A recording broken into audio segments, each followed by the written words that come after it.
calçadão da Brasil. As palmeiras imperiais estavam plantadas em frente ao Central Park. Estão no chão agora.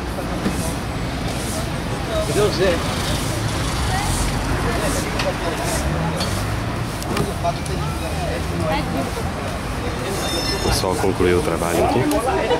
Ele chegou lá agora, não tem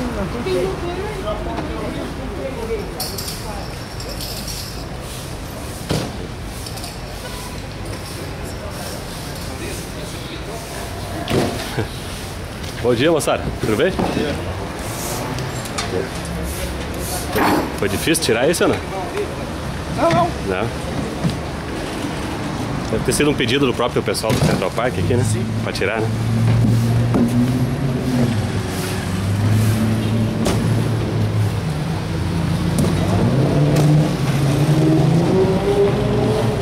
Tanto a palmeira imperial que estava aqui.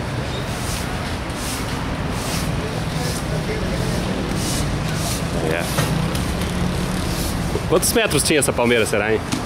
Quantos metros? Uns 8 metros por aí, né? Será que tava dando intervenção aqui na linha? Tá. É. Tem direto que nem cortar as coisas, né? Certo. Tem a linha de alta tensão. Estava interferindo aqui a palmeira, segundo o pessoal.